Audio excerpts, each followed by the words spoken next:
आनंदपुर में लगी आग ये कोई हादसा नहीं है। 25 लोगों की जान गई है, 27 लोग लापता है। और ये कांड क्यों हुआ? क्यों हुआ? ये जो मोमो फैक्ट्री के मालिक है उसमें किसका पैसा लगा है? ये मोमो फैक्ट्री के मालिक किसके नजदीकी है?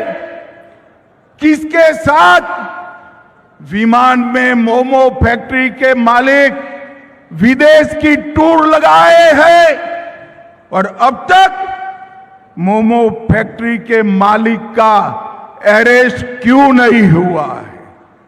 भाइयों बहनों, आज 25 लोग मारे गए, 27 लोग लापता है। मैं ममता जी को पूछना चाहता हूं, अगर ये घुसपैठिए होते तो आपका रिएक्शन ऐसा ही होता क्या? अरे बंगाल के नागरिक मारे गए हैं, इसमें वोट बैंक की पॉलिटिक्स क्या कर रही हो ममता जी? आपको शर्म आनी चाहिए, शर्म आनी चाहिए। और मैं आज यहां से बंगाल की मुख्यमंत्री को मांग कर रहा हूं कि इस हादसे की तटस्थ जांच, न्यायिक जांच करानी चाहिए और सबसे पहले इसके लिए जिम्मेदार लोग जो है उनको जेल की सलाखों के पीछे डालना चाहिए। मुझे शुभेंदु जी बता रहे थे, समीक भाई बता रहे थे, परिवार को वो मिलने गए, हमारे कार्यकर्ताओं ने विरोध किया, उन पर पुलिस ने बर्बरता की। मगर ये ममता जी, आपकी पार्टी का और आपकी सरकार का भ्रष्टाचार अब छिप नहीं सकता। आनंदपुर वेयर हाउस का अग्निकांड ममता जी चीख चीख कर कहता है कि अग्निकांड में आपके लोग शामिल हैं। 32 घंटे बाद कोई मंत्री वहां पहुंचता है, पर्यावरण का एनओसी नहीं है, वेटलैंड पर गोडाउन बना है, गोडाउन बाहर से बंद था या खुला था? बंद था तो क्यों बंद कर दिया गया था? अंदर लोग जलते रहे, मरते रहे, चीखते रहे, बाहर नहीं आ पाए।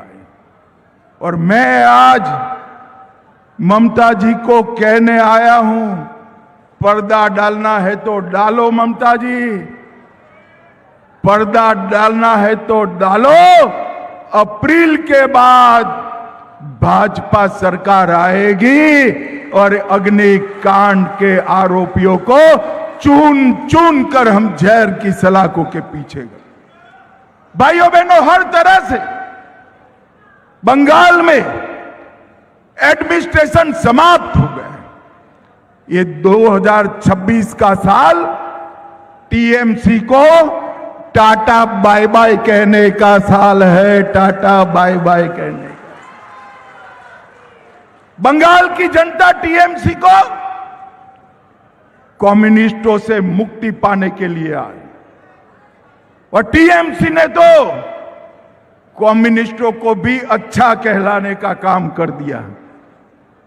यहां कटमनी, भतीजे की दादागिरी, पुलिस का दुरुपयोग और घुसपैठ एक इंडस्ट्री बना हुआ है। भाइयों बहनों, मैं घुसपैठ के लिए बाद में बात करूंगा, मगर गत समय जब मैं आया, मैंने कहा बंगाल में प्रचंड बहुमत से बीजेपी की सरकार बनने वाली। मुझे बताओ, आप सभी लोग, प्रचंड बहुमत से बीजेपी की सरकार बनने वाली है या नहीं बनने वाली है? अरे जोर से बोलो, बनने वाली है या नहीं बनने वाली? ये ममता बनर्जी मेरा मखौल उड़ा रही थी। ममता दीदी, जब प्रभु श्री राम ने राम सेतु बनाया, तब रावण ऐसा ही मानता था कि इस प्रकार से मुझे कोई हरा सकता है क्या। मैं आपको बताता हूं, 2014 में हमें सिर्फ 2 सीट मिली थी। 2019 में 41% वोट और 18 सीटें मिली। 2024 में 39% वोट मिला है और 2021 की विधानसभा में 38% वोट और 77 सीटें लेकर शुभेंदु अधिकारी हमारे विपक्ष के नेता बने हुए। विपक्ष के नेता ममता दीदी, अब हमें तो 38% से 45% का जंप लगाना है। आप एक बार देखना, भारतीय जनता पार्टी का वोट शेयर 50% से ज्यादा होने वाला है और प्रचंड बहुमत से हमारी सरकार बनने वाली है। भाइयों बहनों, आज मैं आप सभी को कहने आया हूं, 2024 में 3 दशक के बाद पहली बार हमारे नेता नरेंद्र मोदी जी लगातार तीसरी बार इस देश के प्रधानमंत्री बने हैं। 24 में ही हमने आंध्र में सरकार बनाई, ओडिशा में पहली बार सरकार बनाई, अरुणाचल में तीसरी बार सरकार बनाई, 25 में हरियाणा, महाराष्ट्र और दिल्ली में 30 साल के बाद सरकार बनाई और 25 का अंत आते आते बिहार में भी प्रचंड बहुमत के साथ भारतीय जनता पार्टी और एनडीए की सरकार हुई और 26 में केरल में त्रिवेंद्रम कॉरपोरेशन पहली बार बीजेपी जीता और मुंबई कॉरपोरेशन और सारे महाराष्ट्र के म्युनिसिपल कॉरपोरेशन में ये ममता दीदी के इंडी अलायंस का सुपड़ा साफ हो गया। सुपड़ा साफ। बंगाल वालों, अब बारी बंगाल की है। मां, माटी और मानुष का नारा देकर ममता बनर्जी सत्ता में आई। यहां पर मां असुरक्षित, महिलाओं की सुरक्षा का कोई ठोर ठिकाना नहीं है। माटी, भूमि घुसपैठिए हजम कर गए हैं और मानुष ममता की सिंडिकेट से परेशान है। मां, माटी और मानुष तीनों की रक्षा करनी है तो वंदे मातरम का सम्मान करने वाला कमल फूल का भारतीय जनता पार्टी का सरकार बनानी पड़ेगी। भारतीय जनता पार्टी की सरकार बनानी। भाइयों बहनों, बंगाल में इस बार सरकार बनाना सिर्फ पश्चिम बंगाल के लिए जरूरी नहीं।